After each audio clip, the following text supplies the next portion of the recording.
The Galactic Concord of sentient species had existed for 12,000 years, a sprawling tapestry of diplomacy, trade, and meticulously cataloged protocols. Humanity, by comparison, was a recent, somewhat puzzling splash in this ancient pond, arriving with all the earnest dedication of an academic, more consumed by the quiet marvels of discovery and construction than by the primitive concerns of military might. They were dreamers, constantly waxing poetic about the harmonious blend of technology and nature, about transforming dead worlds into verdant paradises, or harnessing energy from distant cosmic phenomena in ways that seemed utterly devoid of aggressive intent. The Concord's archives, meticulously maintained, describe humanity as innovative but utterly impractical in matters of defense strategy. Their declared weaponry, if any, was rudimentary, their fleets small, primarily used for peaceful transport and scientific expeditions. "Another report from the Kepler system, Commander," growled High Commander Zorvath, extending his cerulean tentacles towards the glowing holographic display. Zorvath belonged to the Iriks, a mighty, arrogant warrior species renowned throughout the galaxy for their brutal discipline and absolute reverence for military power. His multifaceted eyes scanned the data. Planet Xylos 5 fully terraformed. The humans have transformed a barren rock without an atmosphere into a highly productive garden world. What a waste of potential resources. "They do it to feed their expanding population, Commander," Eric's aide stammered. "And their geoengineering technology is quite advanced." "Advanced for growing vegetables," Zorvath snarled, the sound like grinding stone. "But useless against pulse cannons. I've seen their pathetic defenses, automated mining drones repurposed as sentries, and orbital habitats that could be shattered by a single volley. Their fleets are little more than glorified cargo haulers. They are weak, soft, and utterly unprepared for the realities of the galaxy." A perfect target. Zorvath's disdain for humanity was shared by many within the Concord. They watched the humans' quaint, almost naive approach to interstellar politics with a mixture of amusement and mild condescension. Ambassador Jackson, Earth's chief representative, personified this image. He was a man more likely to passionately discuss the optimal crystalline structure for a new deep space observatory or the surprising acoustic properties of nebulae than the latest military buildup. He championed interspecies culinary exchanges and often baffled older delegates with his enthusiastic, if somewhat off-key, human musical performances at diplomatic galas. "Ambassador, the latest intelligence from the Eric's front," his aide, a young, perpetually exasperated diplomat named Lena, said, placing a data pad on his desk. "Commander Zorvath's fleet has breached the Ophiuchus sector. Their stated intention is resource acquisition and strategic repositioning, which we all know means they're coming for us." Jackson, who had been meticulously calibrating a miniature hand-carved model of a multi-dimensional energy conduit, looked up. "Ah, the Iriks, such a direct species. Always with the, shall we say, unsubtle approach to diplomacy. Have we sent them the updated projections for atmospheric processing on our new agricultural colony in Sector Beta 7? I'm quite proud of the sustainable yields we're anticipating there." Lena blinked. "Sir, with all due respect, they're not interested in our crop rotations. They're interested in our planet, and the Concord leadership is concerned. They're proposing a preemptive withdrawal strategy for Earth, citing our limited defensive capabilities." Jackson sighed, a theatrical puff of air. "Limited, perhaps, in the way they measure things. But true strength isn't always found in the biggest gun, is it, Lena? It's in knowing how to use what you have, and what you don't have." He gave her a wink that was both utterly charming and deeply unsettling. "Tell the Concord we appreciate their concern, but humanity plans to stay right where it is. We're quite fond of our planet, and tell them not to worry about our defenses. We have robust methods of protection." Lena, still relatively new to human diplomacy, decided to simplify the message for the Concord. Humans are confident in their ability to defend themselves. It sounded less insane than what the ambassador had actually said. The Iric sovereignty's advance was relentless. Commander Zorvath, basking in the glow of his recent conquests, addressed the Concord Security Council via a heavily guarded, encrypted channel. His voice, guttural and resonant, boomed through the chamber. "The time for pleasantries is over, weaklings of the Concord. Your diplomacy is a pathetic joke. We, the IRIX, take what is ours. Your so-called Earth is rich in minerals and prime for development under true decisive leadership. Its inhabitants are quaint, easily subjugated. Do not interfere. This is a IRIX matter. Any resistance will be met with overwhelming force. The Concord representatives erupted in a cacophony of overlapping vocalizations, electromagnetic pulses, and pheromone releases, the multi-species equivalent of outrage. Yet beneath the fury lay a chilling helplessness. They knew Zorvath spoke the truth. The IRIX military was a juggernaut, their tactics brutally effective, their technology centuries ahead of most Concord members, and light years beyond what was officially recorded for Earth. "This is an outrage," snarled a reptilian representative, scales flaring. The very notion of annexing a member world.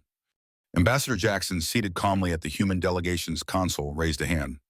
"Distinguished representatives, I understand your consternation. However, perhaps we should explore a different avenue. We have developed certain techniques for managing unruly populations. Perhaps Commander Zorvath would be interested in a demonstration. On a smaller scale, of course." He smiled, that oddly wide, two-toothy smile. Zorvath's image on the main screen scoffed. "Manage unruly populations? You mean with your quaint, psychological profiling and community outreach? We manage them with plasma lances and orbital bombardment. Do not waste my time, human. Your species is irrelevant. We will arrive in 3 planetary rotations. Prepare for annexation." The transmission cut out, leaving a chilling silence. High Marshal Granthix of the Valter Dominion, feathers ruffled in distress, turned to Jackson. "Ambassador, your optimism is admirable but misplaced. We have compiled the latest intelligence. The IRIX are deploying their harvester fleet designed to strip a planet bare in cycles. They will show no mercy. We must initiate immediate evacuation protocols for Earth. It is the only sensible course of action." Jackson shrugged, picked up his miniature conduit, and resumed adjusting it. "Evacuation? Such a lot of packing. No, Marshal, we'll simply stay put. I assure you, when the IRIX arrive, they'll find something they didn't expect." He seemed more concerned with the alignment of the tiny energy relays than the impending doom of his homeworld. This casual disregard for their own peril confirmed the Concord's belief. Humans were just too naive to grasp the true scale of the threat. 3 planetary rotations later, the void above Earth shimmered. The IRIX invasion fleet, numbering in the thousands, dropped out of warp space with terrifying precision. Massive dreadnoughts, bristling with hyperphasic cannons and plasma launchers, hung like ominous clouds. Smaller, agile attack craft swarmed around them, a predatory vanguard. It was a terrifying spectacle, a display of overwhelming force designed to crush any hope of resistance. Inside the Concord's Security Council chamber, despair hung heavy. High Marshal Granthix watched the holographic projection, his feathers drooping. "They're here. Earth. Earth is lost." Ambassador Jackson, however, was calmly checking his comm unit. "Just a moment, Marshal. The show is just beginning." His casual tone was jarring amidst the general panic. Then the tactical display shimmered. The IRIX fleet surged forward, firing their opening salvos. But instead of the expected annihilation of a weak planetary defense, something impossible happened. From behind Earth's moon, from within what appeared to be inert asteroid fields previously charted as mere debris, and even from within the swirling gas giants of the outer system, hundreds of human installations and vessels materialized. These were not the primitive craft or simple observatories detected earlier. These were colossal, multi-layered orbital defense platforms, cloaked gun satellites, and sleek, lethal warships bristling with unknown energy signatures. They moved with a coordinated precision that defied conventional physics, appearing seemingly out of nowhere, not to defend, but to enclose. "What is this?" Premier Delegate Axon Varric's metallic filaments flared in disbelief. "These readings are impossible." Earth's military assessments were, shall we say, a bit conservative, Delegate, Jackson interrupted, a genuine, unsettlingly wide smile spreading across his face. "We prefer to keep our true capabilities to ourselves. It tends to make our enemies overconfident, and it allows us to set the terms of engagement. The battle that erupted was unlike anything the Concord had ever witnessed. It wasn't a defensive stand, it was a hunt. The human fleet didn't hold a line.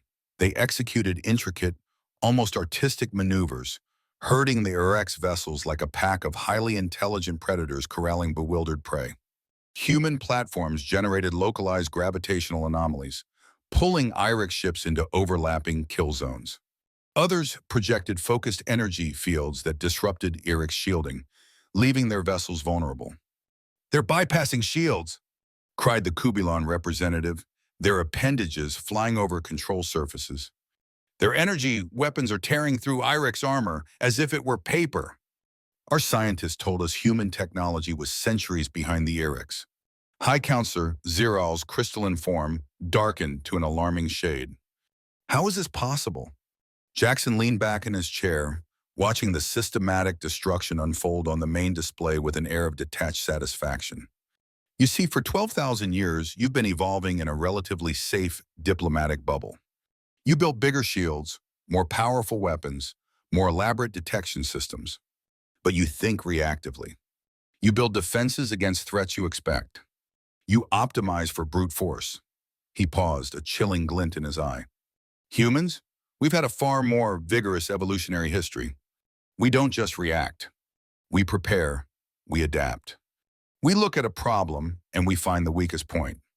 We don't just build bigger guns, we build smarter traps. We understand that the greatest weapon isn't raw power, but a deceived enemy, trapped on a battlefield of our own design." On screen, a massive Irix dreadnought, trapped within a crushing gravitational field, attempted a desperate retreat, firing wildly. Instantly, a swarm of human frigates, sleek and barely visible due to advanced stealth fields, converged. They didn't fire. Instead, they unleashed what appeared to be thousands of miniature, highly maneuverable pods that latched onto the dreadnought's hull like ravenous parasites. "Those are our demolition and infiltration specialists," Jackson explained, almost conversationally. "What we call engineers and Marines. They're particularly good at internal systems disruption and close-quarters combat. The term Marine dates back to when humans fought wars on water, if you can imagine something so primitive." The casual way he discussed this violent boarding action, the chilling dismissal of its brutality, sent ripples of profound unease through the council. The humans were revealing capabilities that had never been included in their official military assessments.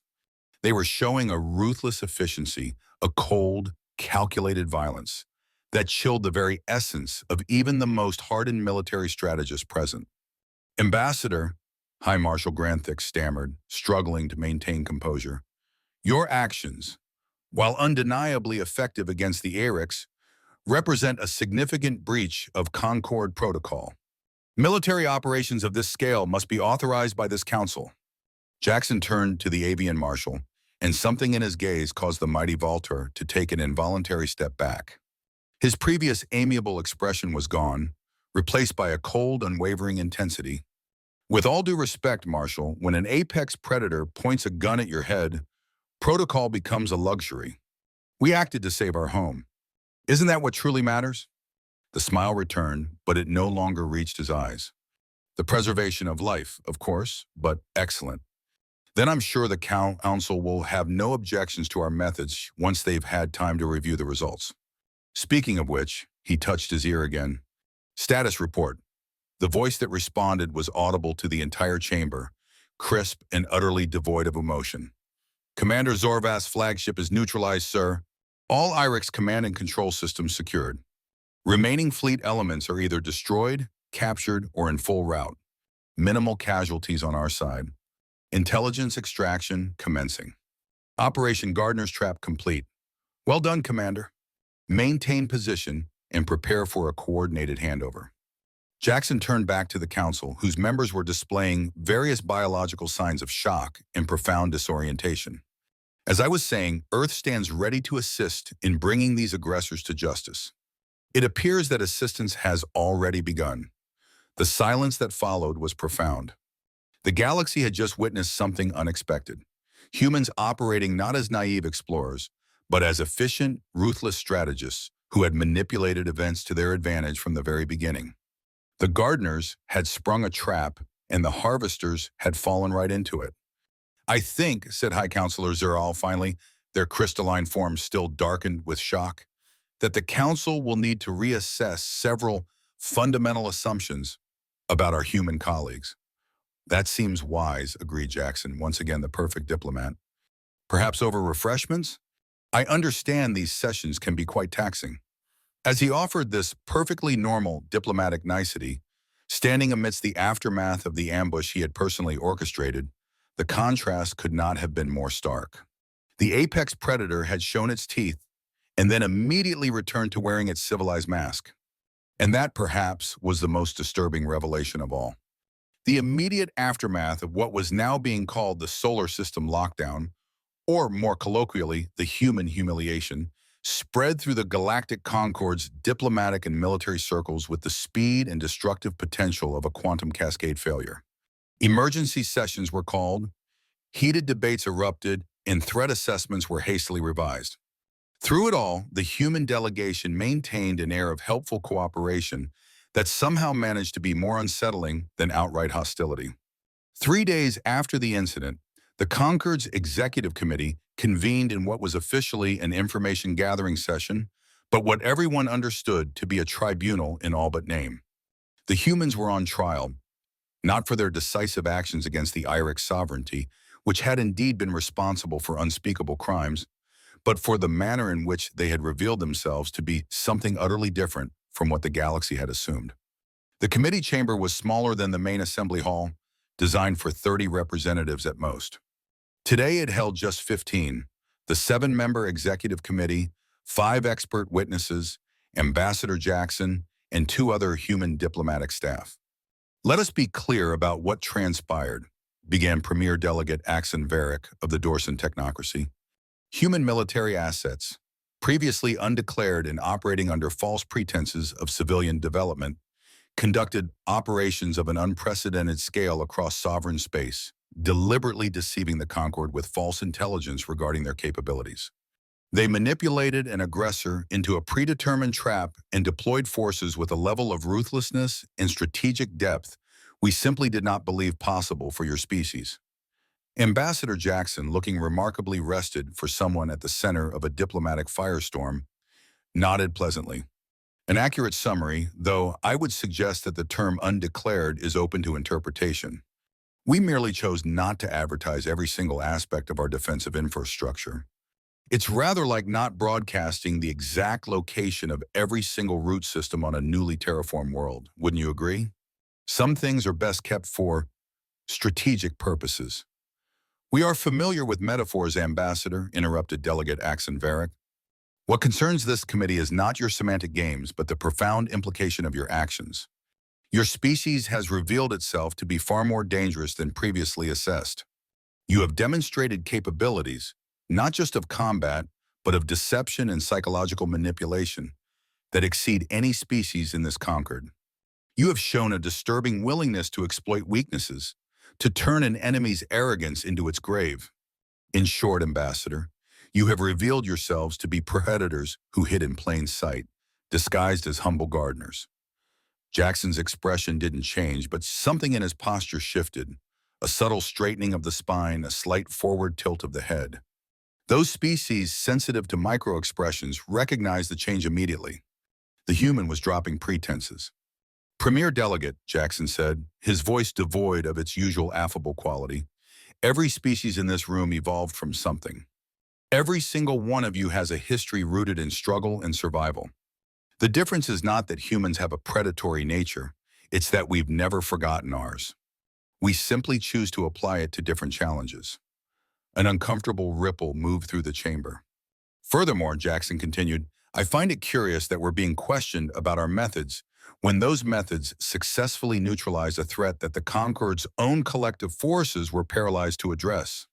For decades, the Irics have terrorized the Rim, and your diplomatic solutions amounted to little more than politely asking them to stop. We, on the other hand, stopped them. Permanently. This is an outrageous insinuation." The Adian representative's scales flared in agitation. "Is it?" Jackson glanced down at his datapad. "Because our intelligence operations, designed to understand the Iraq's threat, also uncovered extensive, highly profitable trade agreements between Iraq's command elements and several prominent Concord member corporations, including those with significant ties to a former council member. It seems certain elements found the Iraq's presence mutually beneficial, as long as it wasn't their planets being harvested. We were planning to address this through discreet diplomatic channels, of course, but since we're being so direct today, the chamber erupted in overlapping vocalizations and electromagnetic emissions. Amidst the chaos, the Arturian mediator activated their harmonic resonator, sending a wave of calming vibrations through the chamber. Please, colleagues, this confrontational approach serves no one. Perhaps we might redirect the discussion toward constructive outcomes. An excellent suggestion, agreed Jackson, seamlessly shifting back to his diplomatic persona. Earth has prepared a comprehensive report on the Iraq's sovereignty, including all evidence of official complicity. We are, of course, willing to turn this over to an independent investigative body. The implied threat hung in the air. Push us, and we'll expose everyone involved. The Kubilan representative, whose species processed information faster than most organic beings, clicked rapidly in their native tongue before the translation matrix converted it to standard. The ambassador's offer seems reasonable. However, this does not address the committee's primary concern regarding humanity's disingenuousness within the Concord. You mean the fact that we didn't announce ourselves as the galaxy's most efficient war machine when we joined? Jackson laughed, a sound that several species found deeply unsettling in the current context. Would any of you have done differently when entering a new complex environment filled with established powers? Only a fool declares their full hand before the game begins. So you admit to deliberate deception? Said the Dorson representative. I admit to prudence, countered Jackson. Just as I admit to taking action when the established systems failed. Just as I admit to prioritizing the security of our home and the stability of the Concord over grandstanding. These are human traits that serve us well, and they served the Concord incredibly well 3 days ago. He stood now, abandoning protocol, and began to pace slowly before the committee.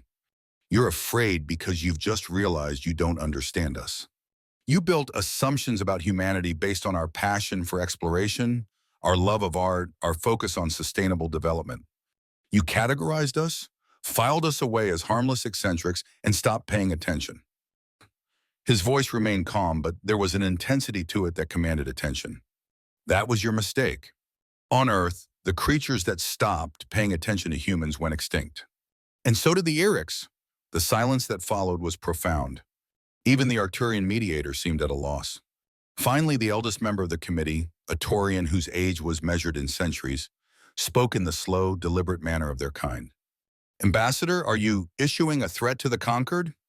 Jackson stopped pacing and smiled, a genuine expression that somehow managed to be more intimidating than any display of aggression. Not at all. I'm inviting you to understand us better. Humans don't seek conflict. We are, at our core, builders and explorers. But we are also survivors. We prepare for worst-case scenarios with a diligence you might find obsessive. We act decisively when threatened. And yes, when necessary, we hunt. And we are very, very good at it. He returned to his seat with casual grace. The question isn't whether humans are predators disguised as gentle gardeners. The question is whether the Concord prefers having us as allies in building a truly stable galaxy or as something else entirely. The weeks following the confrontation with the executive committee witnessed a fundamental shift in galactic politics.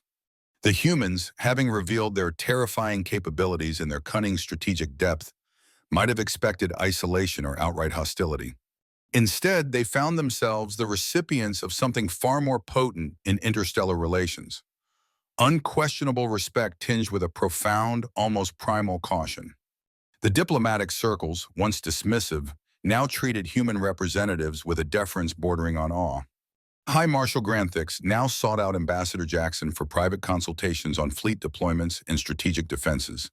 His feathers no longer ruffled in distress, but held in rigid attention. Premier Delegate Axon Vary listened intently to human geopolitical assessments, no longer scoffing at their unconventional approaches, but scrutinizing every word for hidden layers of meaning. Fascinating how quickly galactic perception can realign itself, isn't it? Observed under Secretary Klepta High Counselor Ziral as they watched Ambassador Jackson chatting amiably with a group of previously aloof delegates who now seemed to hang on his every word. One moment they're eccentric innovators, the next they're the architects of galactic security.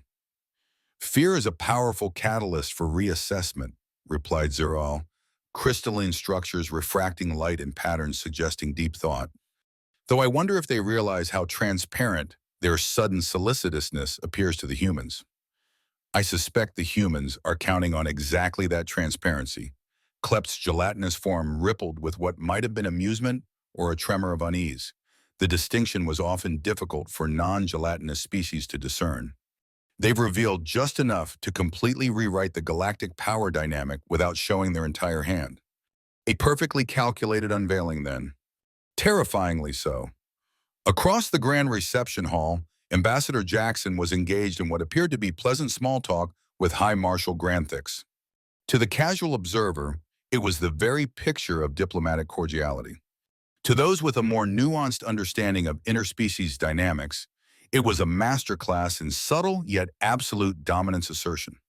Your logistical capabilities during the IREX incident were extraordinary, the High Marshal was saying, head tilted in the avian gesture of acknowledgement.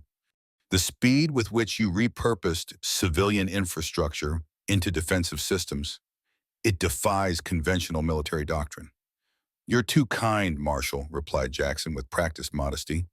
Our engineers and planners are quite resourceful. We believe in maximizing efficiency, you see. Why build a dedicated weapon when a repurposed solar array can serve the same purpose with a bit of recalibration?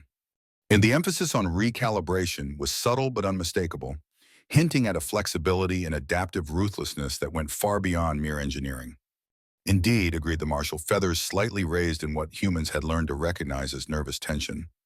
The Valter Dominion has always valued adaptability. Perhaps our forces might benefit from joint training simulations in the future. What an excellent suggestion, Jackson smiled, displaying just enough teeth to remind the avian of what humans had evolved from. I'll have my military attaché contact your office to arrange details.